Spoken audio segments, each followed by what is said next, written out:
আসসালামু আলাইকুম সুপ্রিয় দর্শক, welcome back to my channel home style cooking. আশা করছি আপনারা সকলে ভালো আছেন। আমি আজকে আপনাদের সঙ্গে শেয়ার করব রেস্টুরেন্ট স্টাইলে ডিমের কারি রেসিপি। তো চলুন রেসিপিটা শুরু করা যাক। আমি এখানে প্রথমে ফ্রাই প্যানে 50 গ্রাম সরিষার তেল নিয়েছি।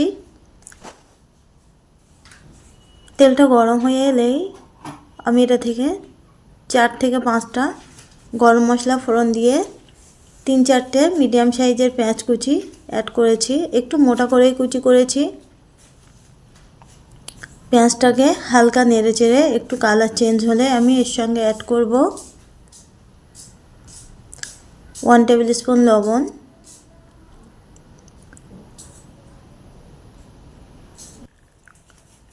এই লবণটা প্রথমে দিলেই পেঁয়াজটা খুব তাড়াতাড়ি সিদ্ধ হয়ে যায়।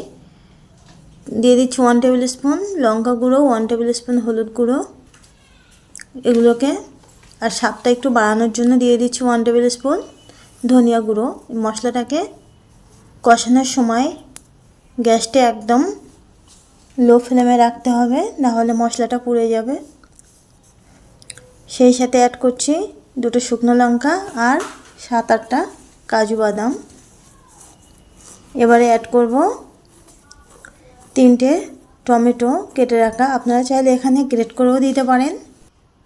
এবারে এটিকে খুব ভালো করে নেড়ে চেড়ে কষিয়ে নিতে হবে 5 থেকে 6 মিনিটের মতো, যাতে টমেটোর কাঁচা গন্ধটা চলে যায়। তো আমি ঢাকনা দিয়ে মশলাটাকে খুব ভালো করে কষিয়ে নেব। 5 থেকে 6 মিনিট পরে আবারও ফিরে আসছি। এবারে একটু জল দিয়ে দেব মশলাটা আরও ভালো করে কষিয়ে নেওয়ার জন্যে।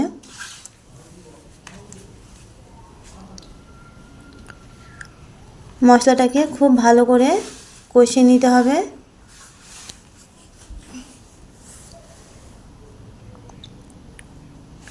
নিয়ে এটিকে ঠান্ডা করে গ্রেট করে নিতে হবে। তো আমার মশলাটা প্রায় কষানো হয়ে গেছে। আপনারা চাইলে এখানে পেঁয়াজ গ্রেট করে দিতে পারেন, টমেটো গ্রেট করে দিতে পারেন, অবশ্য টেস্টটা অন্য হয়। আপনারা এইভাবে অবশ্যই একবার বানিয়ে দেখবেন, খেতে দারুণ টেস্টি হয়। তো আমার মশলাটা কষানো হয়ে গেলে আমি গ্রেট করে নেব। অবশ্য মশলাটা ঠান্ডা হতে দিতে হবে।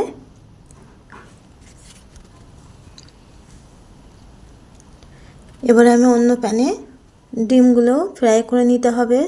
হলুদ লঙ্কা গুঁড়ো দিয়ে একটু কালার হওয়া পর্যন্তই ডিমগুলো ফ্রাই করে নিতে হবে। বেশি ফ্রাই করলে ডিমগুলো শক্ত হয়ে যাবে।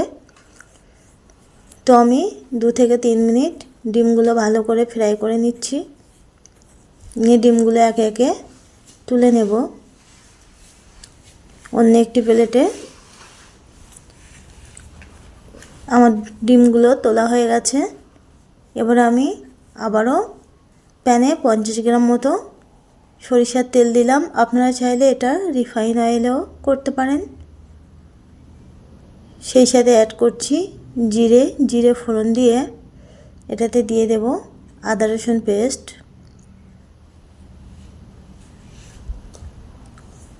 আদা রসুন পেস্টটা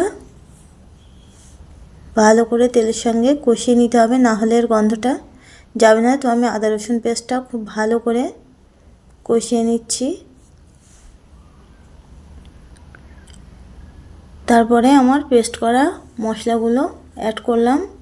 এই মশলাগুলোকে খুবই ভালো করে নেড়ে চেড়ে কষিয়ে নিতে হবে। মশলার পাত্রটাও আমি অল্প জল দিয়ে ধুয়ে নিয়ে অ্যাড করলাম। তো এবার আমার মশলাটা খুব ভালো করে কষানো হয়ে গেলেই আমি এর সঙ্গে অ্যাড করব ডিমগুলো।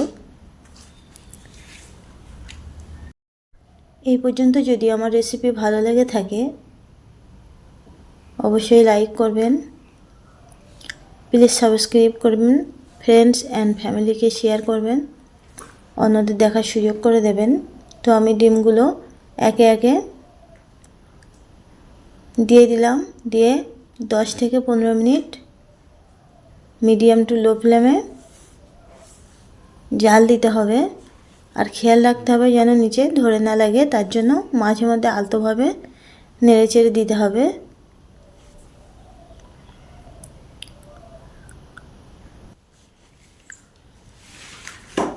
ঢাকনা দেব 3 থেকে 4 মিনিট। 3 থেকে 4 মিনিট পরে আবারও একটু হালকা করে নেড়ে দেব। আর সেই সঙ্গে অ্যাড করব মরিচ গুঁড়ো আর গরম মশলা গুঁড়ো উপর থেকে ছড়িয়ে দেব। আমার রান্নাটা একদমই শেষ পর্যায়ে চলে এসছে। এবারে আমি সার্ভ প্লেটে সার্ভ করে আপনাদেরকে দেখাচ্ছি। সবশেষে আমি পুদিনা পাতা অ্যাড করলাম। তো আজকের রেসিপি এই পর্যন্ত। সকলে ভালো থাকবেন, সুস্থ থাকবেন। আল্লাহ হাফেজ।